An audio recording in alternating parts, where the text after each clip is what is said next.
Imagine checking your bank account and seeing an $850 charge from an expensive Italian restaurant, the same one my husband Trevor always promised to take me to someday. I knew exactly who he was with: his mother Nancy and his sister Elaine, the two people whose favorite hobby seemed to be making my life miserable. I know you're wondering why I'm so upset right now. That $850 was supposed to pay our bills. Now I'm short, and I have to dip into my personal savings account once again to cover what Trevor spent on his family. I'm Donna, by the way, and let me tell you the story about how I finally got rid of these leeches in my life. I married Trevor 3 years ago. We met at a coffee shop near my brother Russell's weatherproofing company. I was grabbing my usual latte before work, and he spilled his coffee all over my jacket. He was so apologetic and charming that I agreed to let him take me to dinner to make up for it. One dinner turned into months of dating, and before I knew it, I was walking down the aisle. I work as an accountant at my brother's company, where I own 20% of the business. When Russell and his wife Laura were starting up and fell short on capital, I gave them my $60,000 inheritance from our grandmother. I just wanted to help my brother achieve his dream. And you know what Russell did? He made me a co-owner with a 20% stake. It's only right, Laura had said. You believed in us when nobody else did. But Russell did something else too, something that would save me years later. He structured my ownership so it was legally protected.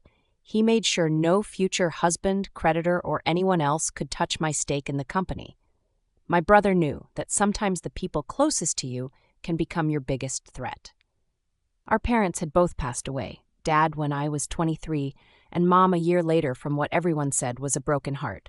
She fell into deep depression after Dad died, stopped taking her heart medication, and one day she just didn't wake up. Russell and I inherited our childhood home, but he insisted I keep it. Laura and I already have our house, and it's paid off thanks to the business, he said. You take the house, Donna. It's yours. When I married Trevor, he had opinions about my career. He wanted me to stay home because women belong in the kitchen, he said. That should have been my first red flag, but I loved him, so I compromised. I quit going into the office, but continued working part-time from home as Russell's accountant. I also started a small side business making trinkets, pretty little crystal vases and decorative pieces that I sold online. Trevor's family, though? That's where everything went wrong. My monster-in-law Nancy was a piece of work. From day one, she made it clear I wasn't good enough for her precious son. Every time I visited their house, she'd put me to work while everyone else partied. Donna, the dishes need washing, she'd call out while sipping wine with her friends. Donna, we need more appetizers. Hurry up, she'd snap. And my sister-in-law Elaine? She was even worse. She treated me like I was some kind of servant, and she loved comparing me to Trevor's ex-girlfriends. Trevor's last girlfriend was so much classier, she'd say with a smirk. You're just, I don't know, you're lucky he settled for you. Elaine was always unemployed, or between jobs, as Nancy liked to say. She'd get hired somewhere, last maybe 2 months, then either quit or get fired. But that never stopped her from shopping like she had money. But the worst part? The money. They were always asking for money. Donna, can you cover Mom's groceries? I'll pay you back, Trevor would say. Donna, can you put this family vacation on your credit card?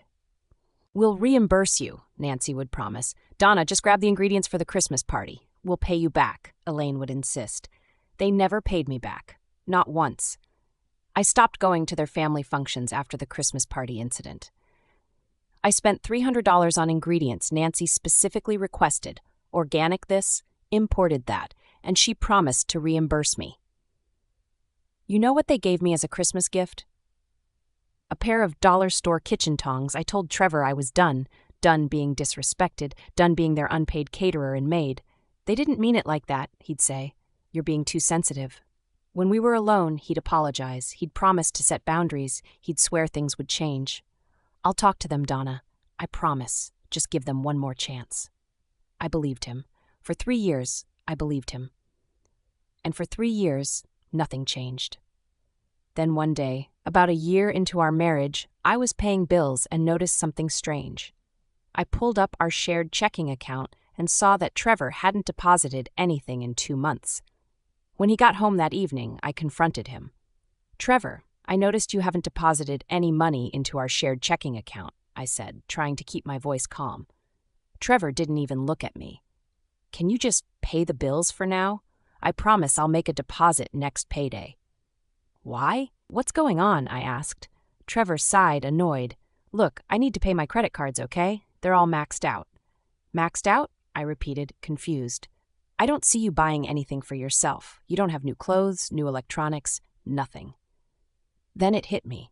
I'd been seeing Elaine's social media posts, her shopping sprees with Nancy. Designer bags, expensive dinners, luxury items. Month after month, there was always something new, and Elaine didn't even have a job. "Wait a minute," I said slowly. "You're spending money on your sister and mother, aren't you? You know, there's nothing wrong with buying stuff for them, but they're buying luxury items, month after month." Trevor's face turned red. "They're my family. They deserve the good things in life. Dad left us with nothing. Mom worked hard to raise us." "Trevor, I'm not saying I don't want to talk about this," Trevor snapped. "Just pay the bills for now, okay? I'll fix it." He didn't fix it.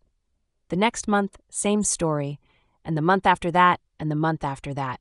Trevor's paychecks went to paying off credit cards that he kept maxing out on Nancy and Elaine's shopping sprees, and I was left covering all our household bills with my part-time income, another promise broken, and the vacation. You won't believe the audacity. 2 years ago, Nancy decided the family needed a bonding vacation to Mexico. A week at an all-inclusive resort, she said. "Family time," she said. "It'll be expensive, but if we all chip in, we can make it work," Nancy had said during a family dinner. Trevor immediately volunteered. "Donna and I can book the flights and resort on our credit card, and everyone can pay us back."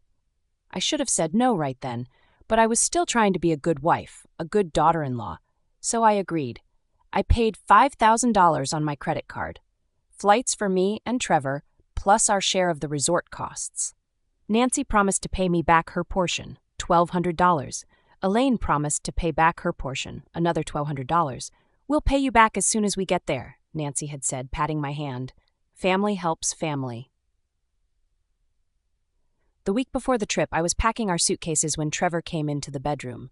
"So, about the trip," Trevor started, not meeting my eyes. "What about it?" I asked. "Mom thinks it would be better if it was just, blood family.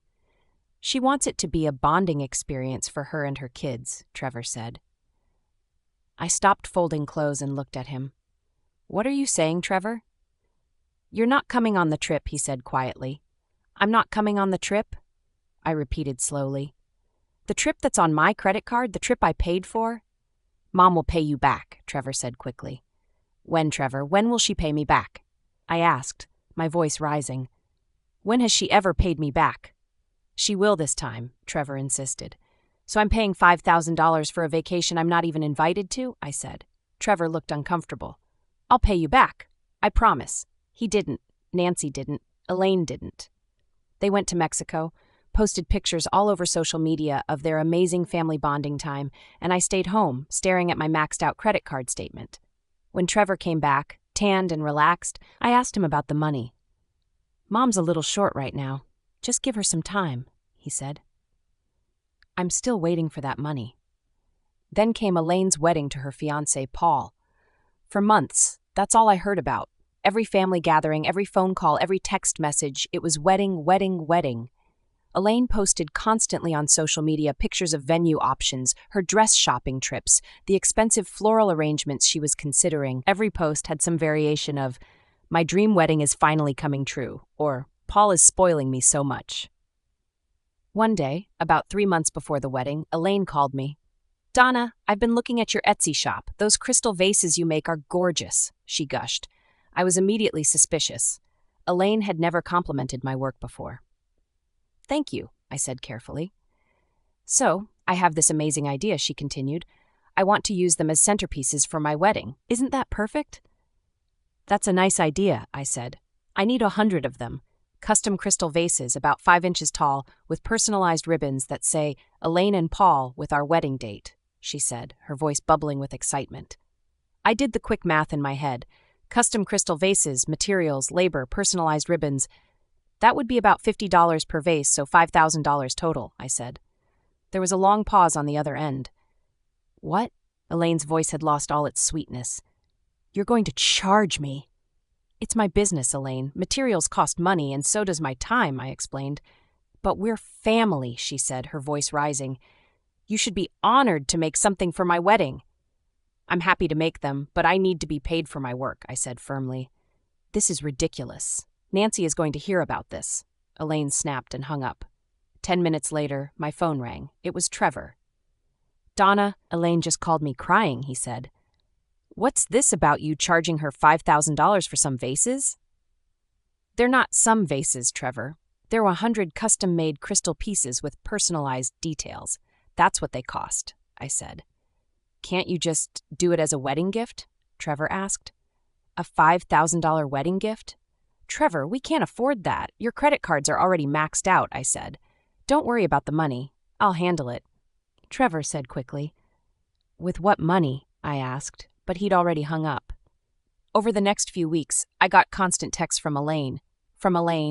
I found someone else who can make vases for cheaper, but I guess I'll still let you do it since you're family. Paul says the vases are too expensive. Can you lower the price? My friend Jessica said she'd make them for free. Prosody%.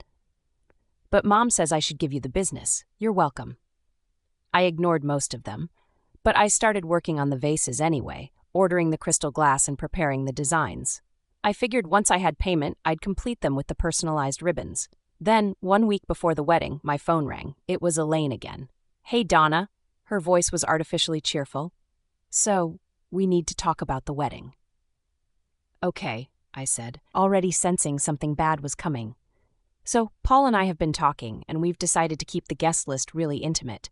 You know, just close family and friends, Elaine said. Okay, I said slowly, and since you and the family don't really get along, we think it would just be awkward if you came, Elaine said, her voice sugar-sweet. So, you're uninvited. I stood there, phone pressed to my ear, stunned into silence. But don't worry, Elaine continued brightly. We still need those vases. Can you have them ready by Friday? Something inside me snapped. No, I said. What? Elaine asked, confused. I said no. You uninvited me from the wedding, but you still expect me to give you $5,000 worth of work for free? Absolutely not, I said, my voice steady. But Trevor said he'd pay for them, Elaine protested. Then Trevor can pay me right now. Cash or bank transfer. Otherwise, you can go to the dollar store and buy your own centerpieces, I said. You can't be serious. Elaine shrieked. I'm completely serious. Pay me $5,000 or there are no vases, I said, and hung up. Within minutes, my phone was blowing up from Elaine. You're so selfish. This is my wedding and you're ruining it. I always knew you weren't good enough for Trevor. From Nancy. How dare you do this to Elaine? She's been planning this wedding for months. Family helps family, Donna, but clearly you don't understand that. You're a disgrace. I blocked them both and took a deep breath. I was done, but I couldn't stop thinking about Paul. Poor Paul, who was probably drowning in debt because of this wedding. Paul, who had no idea what kind of family he was marrying into. I didn't have his phone number, but I remembered Elaine tagging him constantly on Facebook.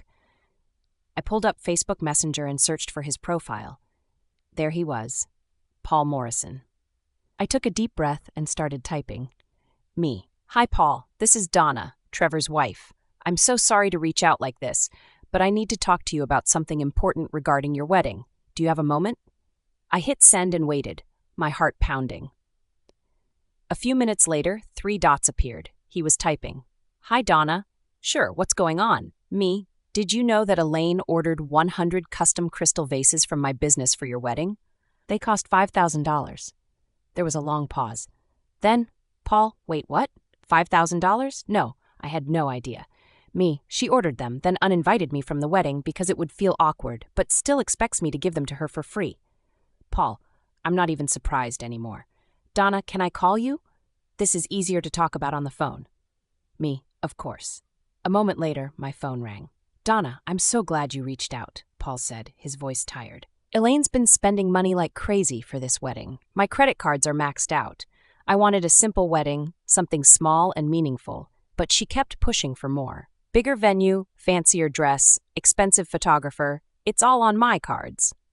I'm sorry, Paul. I didn't mean to add to your stress. I just thought you should know, I said gently. No, I'm glad you told me, Paul said quietly, because honestly, I've been having second thoughts about this wedding. I stayed silent, letting him continue.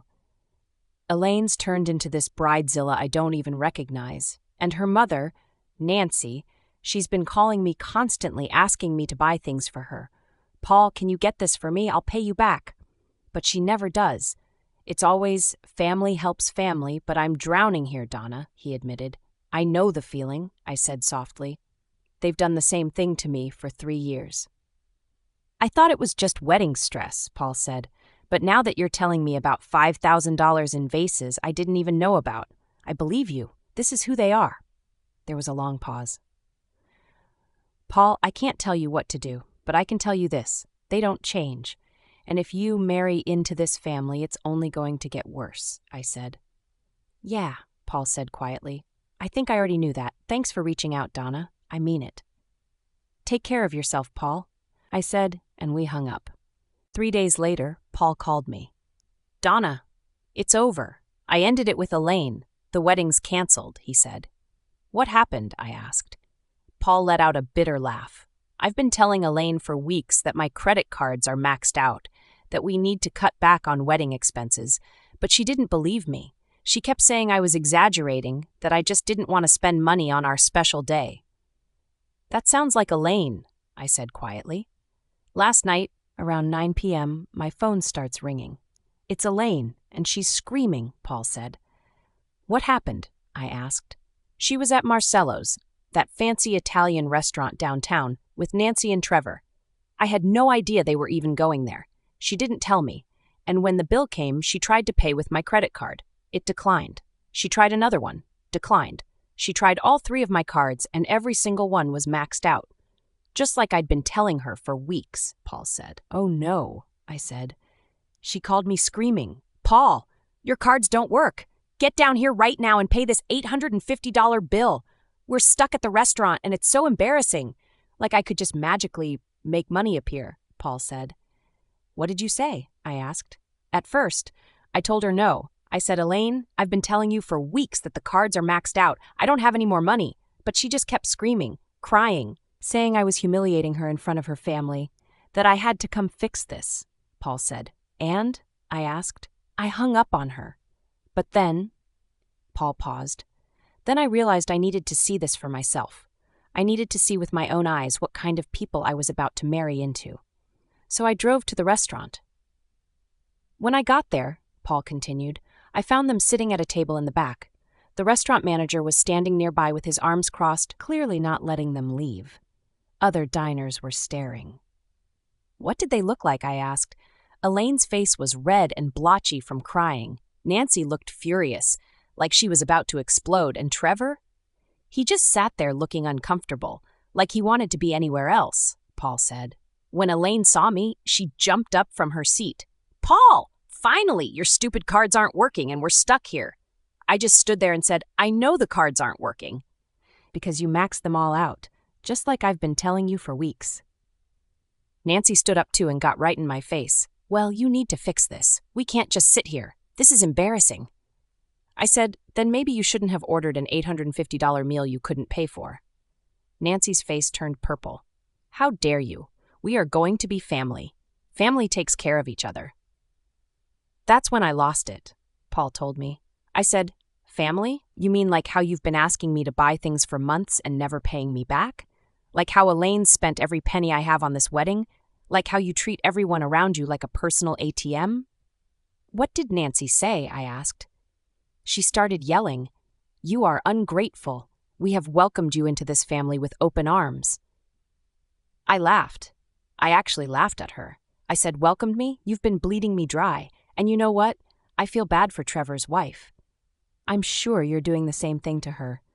That shut Nancy up for a second. But then Elaine started sobbing. Paul, please, we can work this out. Just pay the bill, and we can talk about this later. I looked at her, really looked at her, and I realized I didn't even recognize her anymore. She'd turned into this person who only cared about money and appearances and what her mother thought, Paul continued. I said, "No, Elaine, we're not working this out. I can't marry you. I can't marry into this family. The wedding is off." Elaine completely broke down, full sobbing, mascara running down her face. Nancy started screaming at me again, calling me every name in the book, Paul said. "What about Trevor?" I asked. Trevor finally stood up. He tried to look tough and said, "Hey man, you need to calm down." Like he was going to do something about it, Paul said, and I could hear the smile in his voice. "What did you do?" I asked. I just looked at him. I'm 6'3" and I spend 5 days a week at the gym. Trevor is not. He took one look at me and sat back down immediately, Paul said. Then I looked at Nancy and said, "You're a leech. You bleed everyone around you dry and then act like the victim when they finally stand up to you. Your ex-husband left you because of it. And now I'm leaving your daughter. Maybe the problem isn't everyone else. Maybe it's you." The entire restaurant had gone silent. Everyone was staring. Nancy's mouth was opening and closing, but no words were coming out for the first time in her life, Paul said. I looked at Elaine one more time and said, "I'm sorry it ended like this, but I can't do this anymore." Then I turned around and walked out. After I left, I blocked all their numbers, Paul told me. Elaine tried calling from different phones. Nancy tried messaging me on Facebook. I blocked everything. "Good for you," I said. "I meant what I said to Nancy," Paul continued. "She is a leech, and Elaine learned from the best. I just hope you get out before they drain her completely." There was a pause. "Donna, you're planning to leave Trevor?" Paul asked quietly. I didn't answer right away. "Yeah," I finally said. "I am." "Good," Paul said firmly. "Get out, however you can, just get out. You deserve better than this." "Thank you, Paul," I said, "and thank you for being honest with me when I reached out about the vases. If I hadn't messaged you, I might never have known the full extent of what this family was capable of." "You opened my eyes too, Donna," Paul said. "We helped each other escape. Now go live your life. A good one. Far away from that family." After we hung up, I sat there thinking about what Paul had said. If Paul walked out without paying, then someone had to pay that $850 bill eventually. Nancy didn't have money. Elaine didn't have money. That meant Trevor paid. And if Trevor paid, he probably used our joint checking account. I pulled up my banking app with shaking hands and checked the recent transactions. And there it was. Marcello's Italian restaurant, $850. Trevor had used my money from our joint account that I put there to pay our bills, to bail out his mother and sister. A dinner I wasn't invited to. A dinner that ended with Paul dumping Elaine. A dinner where Nancy was told exactly what she was, a leech. A dinner I paid for. I stared at that transaction for a long time. Then I stood up, grabbed my suitcase from the closet, and started packing. I was done. I thought about the past 3 years. Every broken promise. Every time Trevor chose them over me. Every dollar I'd spent that was never paid back. Over $10,000 in total. Vacations, family events, groceries, emergency repairs, all promised to be paid back. None of it ever was. It never stopped. It was never enough. I was never enough. I'd cried so much during the first year of marriage. I'd cried myself to sleep countless nights, wondering what was wrong with me. Why couldn't I just fit in with his family? Why couldn't I just be good enough? But sitting there looking at that $850 charge, I realized something. There was nothing wrong with me. They were the problem, not me. And I was done crying over people who didn't deserve my tears. When Trevor came home that evening, I was zipping up my second suitcase. "What are you doing?" he asked from the bedroom doorway. "I'm obviously packing my stuff. Can't you see?" I said without looking at him. "I'm leaving." "I can't be with you anymore. I'm going to my brother's house." "Donna, come on. Don't be dramatic," Trevor started. I spun around to face him. "I'm giving you 30 days to leave my home," I said firmly, "and you'll be hearing from my lawyer." I grabbed my suitcase and started walking toward the door. "And Trevor?" I stopped and turned back. "If you destroy anything in this house, anything at all, I will sue you for it. This is my brother's childhood home too, and he has lawyers." "Good ones." Trevor actually laughed. "Sue me? With what money, Donna?" "My brother will take care of it," I said coldly. "Now get out of my way." But Trevor didn't move. Instead, he crossed his arms and smiled that condescending smile I'd grown to hate. "Go ahead. Leave," he said. "But you can't survive without me. Just remember that when you come crawling back." I looked at him and felt nothing but pity. Said by someone who's broke every payday because he's too busy paying off maxed-out credit cards, I said. Trevor's face turned red. That's not what, Trevor? The truth?" I interrupted. "You're drowning in debt because you can't say no to your mother and sister. You haven't contributed to our shared account in months. You used our money, my money, to pay for their $850 dinner at Marcello's, a dinner I wasn't invited to. And you have the nerve to tell me I can't survive without you?" "This is my house," I continued, my voice steady despite the rage building inside me. "My parents left it to me. Your name was never on the deed. It never will be. In 30 days, I want you gone." Trevor's smirk finally faltered. "You can't just kick me out," he sputtered. I picked up my suitcase. "Watch me," I said, and walked out the door. I drove straight to Russell and Laura's house. By the time I pulled into their driveway, my hands were shaking from adrenaline. Russell opened the door before I even knocked. "Donna, what's wrong?" he asked, immediately noticing my suitcase. "I left him," I said simply. "I told Trevor I want a divorce." Laura appeared behind Russell and a huge smile spread across her face. "This calls for a celebration," Laura said, pulling me into a hug. Russell grinned and grabbed my suitcase. "It's about damn time you left that fool," he said. I couldn't help but laugh, even though my emotions were all over the place. They ushered me inside, and I collapsed onto their couch. "Tell us everything," Laura said, sitting down next to me. I told them about the $850 restaurant charge, Paul's call about breaking up with Elaine, and the confrontation with Trevor. Russell's expression grew darker with every word. "He used your money to pay for Nancy and Elaine's dinner?" Russell said, his fists clenching. "Without asking me," I confirmed. "And then had the nerve to say you can't survive without him?" Laura added, shaking her head in disbelief. "Yup, but I set him straight," I said. Russell stood up. "I'm calling my lawyer right now. He'll refer you to the best divorce attorney in town. We're doing this right, Donna. You're going to take him for everything he owes you." "Thank you," I said, feeling a weight lift off my shoulders. Laura squeezed my hand. "You're staying here as long as you need. The guest room is yours." That next morning, Russell's lawyer referred me to Paula Smith, a divorce attorney with a reputation for being absolutely ruthless. I had my first consultation scheduled for the following week. While I was at Russell's house rebuilding my life, Trevor was making his own moves.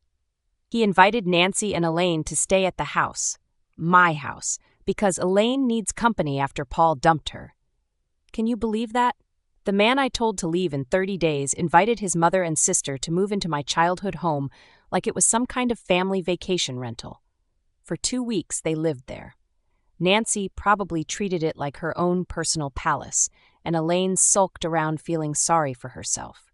I knew what they were doing because a neighbor texted me, from Mrs. Patterson next door. "Donna, I don't mean to pry, but there are people coming and going from your house at all hours. Trevor's mother and sister have been there for days. Just wanted to make sure you knew." I thanked her and told her I was handling it. Meanwhile, I met with Paula Smith. She was sharp, no nonsense, and exactly what I needed. "This is straightforward," Paula said, reviewing my documents. "The house is your separate property, inherited before marriage. He has no claim. We'll also include reimbursement for documented expenses he owes you. Do you have records?" "Credit card statements, bank records, text messages where they promised to pay me back," I said, sliding a folder across her desk. Paula smiled. "Perfect, we'll file next week." The first few days after I left were quiet. Too quiet. I stayed in Russell and Laura's guest room, which they decorated with fresh flowers and clean sheets. Laura made me tea every morning. Russell checked on me constantly, making sure I was eating and sleeping. "You did the right thing," Russell kept telling me. I knew he was right, but it still felt strange. Not sad, just different. Then the text started, from Nancy. "Trevor is heartbroken. How could you do this to him? We will fight this divorce. You can't just throw away a marriage like this. You're making the biggest mistake of your life. You'll never find anyone better than my son." I ignored them all. Then they got worse. from Nancy. "You've been leeching off Trevor this whole time. He's the one who paid for everything. You can't live without my son." That one made me actually laugh out loud. I typed back, "Funny how the biggest leech would say that. With what money are you going to fight this, Nancy?" And blocked her number. But Nancy wasn't done. She started texting from different numbers, from unknown number. "This is Nancy. You can block me all you want, but you can't run from the truth. Trevor doesn't need you. You need him." I responded, "If Trevor doesn't need me, why are you so desperate to get me back? And by the way, tell Trevor he still owes me over $10,000. My lawyer will be in touch." Blocked. 2 weeks after I left, everything was ready. It was a Wednesday afternoon. Trevor, Nancy, and Elaine were all at my house, probably sitting around talking about how I'd come crawling back any day now. There was a knock at the door. Trevor answered it, annoyed at the interruption. "Can I help you?" Trevor asked. "Are you Trevor Evans?" the man asked, holding a manila envelope. "Yeah. Why?" Trevor said. "You've been served," the man said, handing him the envelope. Trevor stood there, staring at the envelope in confusion. Nancy and Elaine came to the doorway behind him. "What is it?" Nancy asked. Trevor opened the envelope and pulled out the papers. His face went from confused to shocked to pale white in a matter of seconds. She's divorcing me," Trevor said, his voice barely a whisper. "What?" Nancy shrieked, grabbing the papers from his hands. Elaine looked over her mother's shoulder, her eyes scanning the document. "She's asking for reimbursement? For what?" Elaine said. Nancy read aloud, her voice rising with every word. "Petitioner requests reimbursement for debts totaling $10,850, including but not limited to family vacations, holiday expenses, and unauthorized use of joint checking account." "This is ridiculous." Trevor's hands were shaking. "She can't do this. She can't just kick me out and take everything." "The house is listed as her separate property," Elaine read, her voice getting quieter. "Inherited prior to marriage. Respondent has no claim." Trevor looked up, his face a mix of anger and panic. "She's serious," he said. "She's actually divorcing me." Nancy's face turned red. "Well, we'll see about that."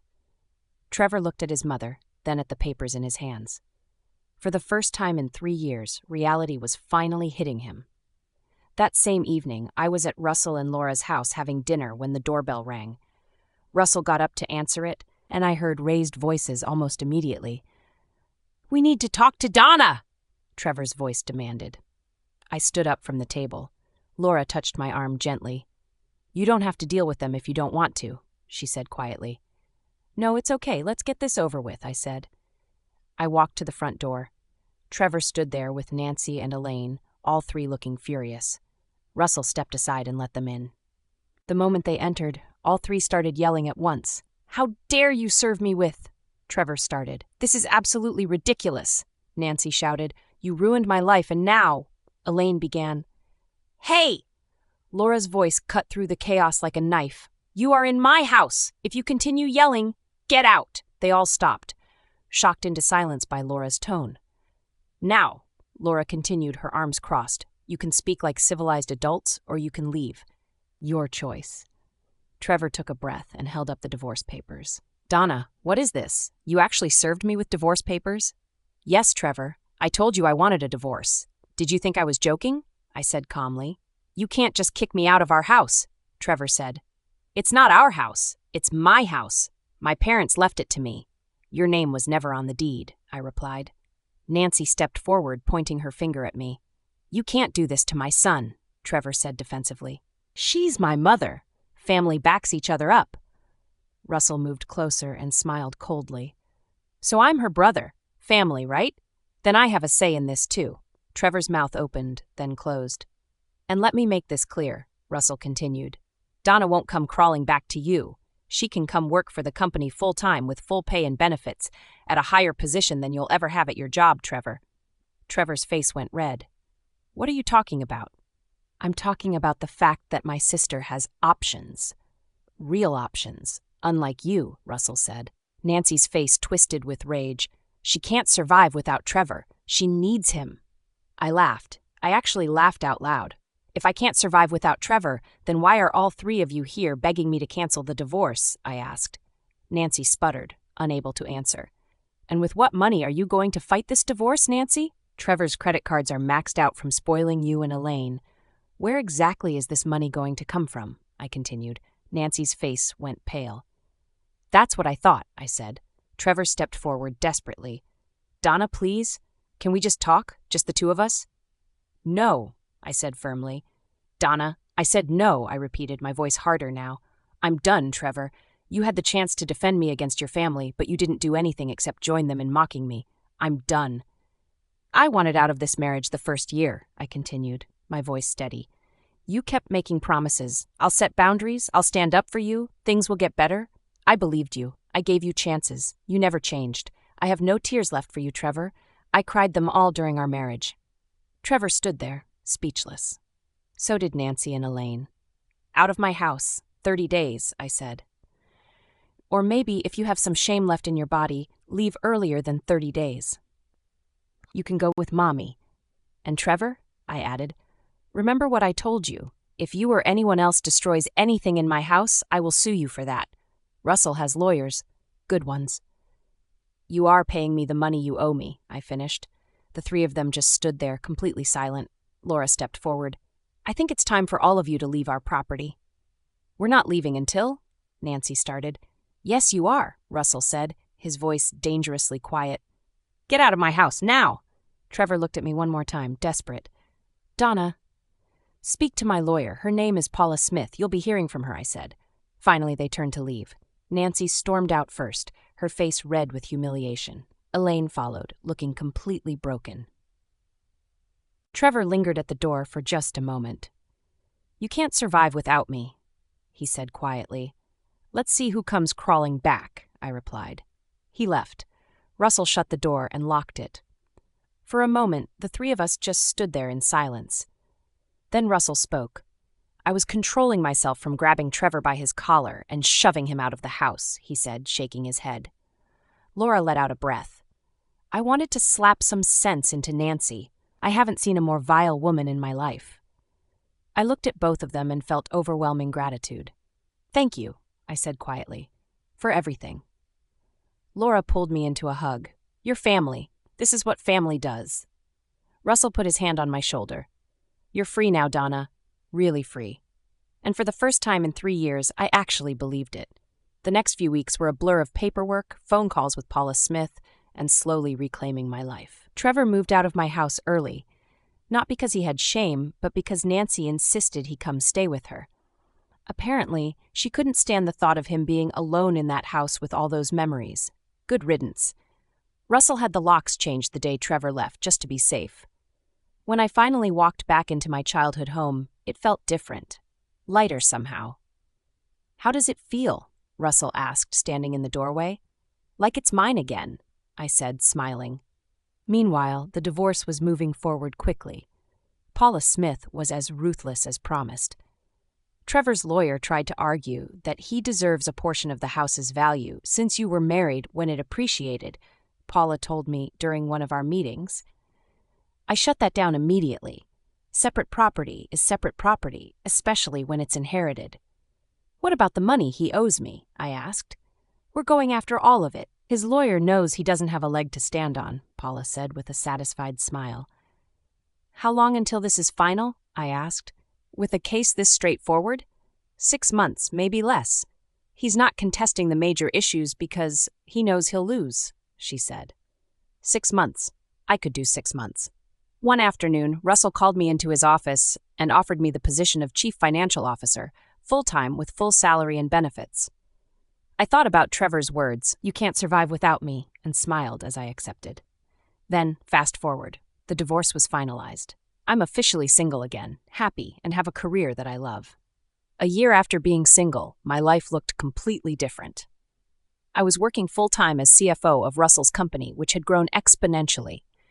We'd opened a second office and were in talks for a third.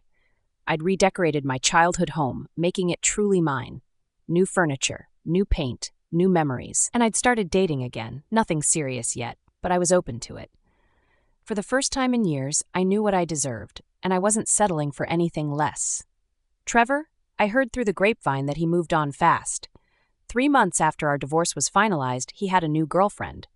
Someone from his work, apparently. young, sweet, probably impressed by his almost manager title. But the relationship only lasted 3 months. Word got back to me through Mrs. Patterson, who heard it from Nancy's hairdresser, who heard it from Nancy herself during a particularly dramatic styling session. The girlfriend had broken up with Trevor. The reason? Nancy. Apparently, Nancy had inserted herself into their relationship from day one, calling constantly, showing up unannounced, making demands, expecting the girlfriend to buy things for her and never paying her back. Sound familiar? The girlfriend told Trevor she couldn't be with someone who let his mother control his life, that she deserved a partner, not a mama's boy. Trevor begged her to stay, made promises that he'd set boundaries, but she'd already learned the lesson. I took 3 years to figure out. Trevor would never change, not as long as Nancy was pulling his strings. When I heard this, I didn't feel vindicated or smug. I just felt sad. Sad for Trevor, who would probably never escape his mother's grip. Sad for any woman who made the mistake of loving him. But mostly, I felt grateful. As for Elaine, last I heard, she was dating someone new too, another guy with money. I wondered how long it would take before she bled him dry. Nancy was still Nancy, still bitter, still playing the victim, still wondering why everyone kept leaving her. And me? I am finally surrounded by people who actually valued me. That's the story for today. What did you think of Donna's story? Let me know in the comments. And if you enjoyed this, don't forget to like and subscribe for more stories like this one. This is Melodic Vengeance. I will see you in the next one. Take care. If you enjoyed this video, hit that like button and drop a comment below. Don't forget to follow for more content just like this. Thanks for watching. Catch you next time.